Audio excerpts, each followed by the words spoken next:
Hey guys, welcome to the Liberal Hive Mind, a channel solely focused on exposing the abundant hypocrisy of the left. Well, they told you that he couldn't do it, right? The left has been calling Donald Trump No Deal Donald. Basically, since this whole tariff fiasco started, they told you that Donald Trump is further isolating America, he's gonna destroy the American economy. And actually, just the other day, Jen Psaki, former Biden propagandist, said this on her MSNBC show. So it's been more than a month, if you can believe it, since Donald Trump announced his sweeping and pretty ridiculous tariffs.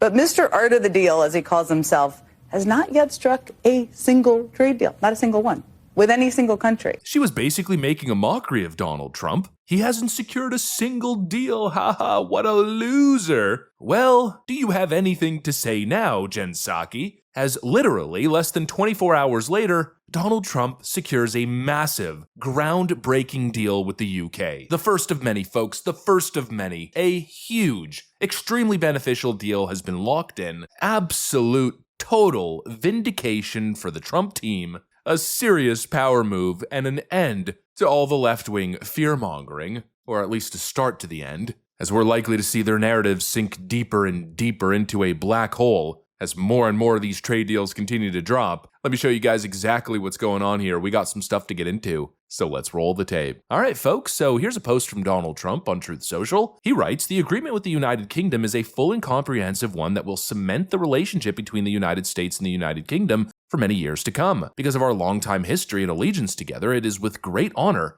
to have the United Kingdom as our first announcement, many other deals which are in serious stages of negotiation to follow." He then announced this from the Oval Office. I'm thrilled to announce that we've reached a breakthrough trade deal with the United Kingdom. Today's agreement with the UK is the first in a series of agreements on trade that my administration has been negotiating over the past 4 weeks.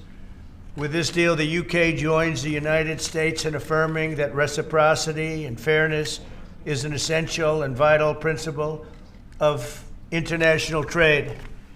The deal includes billions of dollars of increased market access for American exports, especially in agriculture, dramatically increasing access for American beef, ethanol, and virtually all of the products produced by our great farmers, and our Secretary, as you know, of Agriculture is here. In addition, the UK will reduce or eliminate numerous non-tariff barriers that unfairly discriminated against American products, but this is now turning out, I think, really to be a great deal for both countries because it'll be really great for the UK also. So they'll also be fast-tracking American goods through their customs process, so our exports go to a very, very quick form of approval, and there won't be any red tape. Things are going to move very quickly both ways.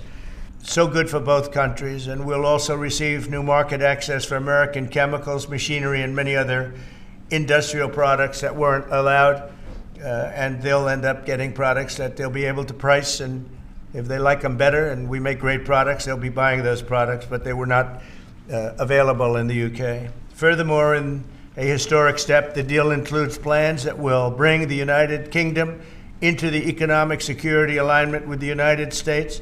That's the first of its kind. Yeah, I think it's pretty clear. Trump just scored absolutely big, massive on the UK deal. So basically, it seems like the UK was willing to give it all up just to maintain good standing and be in a position of partnership moving forward. So before the deal, the UK was taxing American goods at an average of 5.1%. That's counting all tariffs and trade barriers. Meanwhile, they were facing around 3.4% in tariffs and barriers. And now Trump just flipped the script, dropping their barriers to 1.8%, while then hitting them with a 10% on exports to America. That is so incredibly good, it's not even funny. But it's also not surprising, and it's probably the way that it should be, considering the trade deficit and all the leverage, or I guess you could say the dependence on their side. They're dependent on the American economy, and they're dependent on American military. Donald Trump totally flipped the script, and the administration is now projecting $5 billion in new American exports to the UK, as beef, ethanol, cereal, animal feed, farm equipment, chemicals, and machinery have now essentially all been given access to the UK market. Of course, what do you think that means? That means more good-paying jobs for American workers. All of a sudden, America has a better export partner, and they're projecting an extra $5 billion in extra export revenues, meaning there's now going to be more room to hire more American workers to fill that productivity. And that's not the end of it, because as is now being reported, Donald Trump also got them to phase out their digital service taxes. So basically, the United Kingdom had a 2% tax on American tech companies, and get this, a 2% tax on revenue, not on profit, and that burden was being slapped on Apple, Google, Amazon, Facebook. It was basically a UK government cash grab, and Donald Trump said no more. And think about what that means. These companies make billions of dollars in profits. Well, imagine now, and in the UK markets, let's call it, I don't know, hundreds of millions. I'm not exactly sure what that would equate to in terms of the revenue, but let's say billions of dollars in the UK market across all of these companies. Well, now they get to save 2% on those billions of dollars. In other words, more money in the hands of American companies. What does that do? Again, it creates more good-paying tech jobs for American workers and American companies. And of course, you might be thinking, well, it's too good to be true, and we can't possibly have more, but we do, because we've got to talk about the implication of the 10% counter tariff that now puts the United Kingdom in a position where they have to pay $6 billion just to gain access to the US market. They want to keep benefiting off the massive profits that they're making off the American economy? Well, they got to pay to play now. And what does that mean? That means cold, hard cash, supposedly $6 billion, flowing straight into the American treasury. And that's part of Donald Trump's External Revenue Service, which is now laying the groundwork to eliminate income taxes for the middle class. Think about it. A tariff-funded government. Foreign countries who want to benefit off the American Goliath economy now have to pay up if they want access to the biggest economy in the world, and clearly, they're more than willing to do it. They're more than willing to take the 10% Trump tariff if it means that they could form a good relationship, a partnership, and keep benefiting off the massive American profits. And don't take it from me, they're the ones who aren't complaining. Here's the British ambassador, who was at the signing of the deal, giving his perspective. Mr. President, thank you very much indeed in hosting us this morning. And thank you very much indeed also for that very typical 11th hour intervention by you with your phone call to the President, demanding even more out of this deal than any of us expected. So thank you for that. The Prime Minister was delighted, obviously, to take that call later tonight.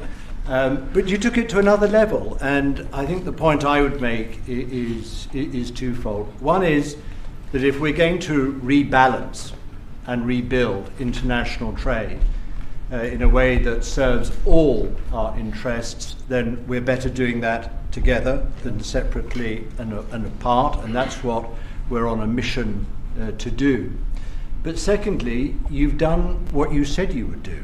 You said to the Prime Minister when he came and we visited in the Oval that you would do a good trade deal with the United Kingdom, that you would do it at pace, and that we would be first. And you have delivered that. You've been true to your word. So thank you very much indeed for that. Again, they seem perfectly happy just to be in the room. 10% seems like chump change if they could continue the relationship, build together, and again, secure access to the market. This is huge. And it's just the beginning, folks, I'm telling you. This really displays the amount of leverage that Donald Trump has in these cases. And it's exactly like he's been saying. The left has been pretending as if Donald Trump has been bluffing here. Oh, he's talking about all these countries that are knocking at the door and ringing him up and begging to make a deal. But we haven't seen anything concrete. But what Trump's been saying is that if he can make a deal with all of these countries tomorrow, or as he put it recently at one of his press conferences, he's the shopkeeper and everyone's coming to him.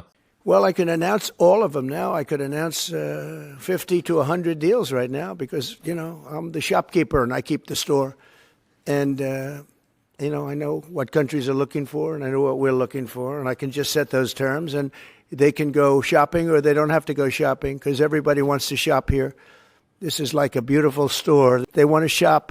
Our country is the greatest store in the world. Trump's holding all the cards, that's what he's been saying, and he's told us countless times that he could sign all kinds of deals with all kinds of different nations, but he'd rather play the slow game and ensure that the deal is best for America. He's been saying how they're playing ball and they really don't have a choice, and this seems to indicate that that's exactly the case. Apparently in his discussions with Keir Starmer, the Prime Minister of the United Kingdom, he told them they'd be the first nation to strike a deal with, and he delivered on that promise. And so I think this is the first of many. India's probably next, maybe some Asian countries, Japan, South Korea, maybe Vietnam, then probably the EU, maybe Mexico and some other countries, and then of course probably Canada and China last. They're all knocking at the door. Trump has all the cards, all the leverage. He's securing deals that are clearly beneficial for the American economy, the American worker, and it seems like foreign nations have absolutely no other choice but to comply. Basically, exactly how Trump's been putting it. And as per usual, the mainstream media has been totally off. Donald Trump isn't isolating America. He's putting America in a position of strength, and the rest of the world is begging to be let in the front door. Anyways, that's pretty much what I got for you guys. Hopefully you enjoyed the video. If you did, make sure to leave a like and possibly subscribe.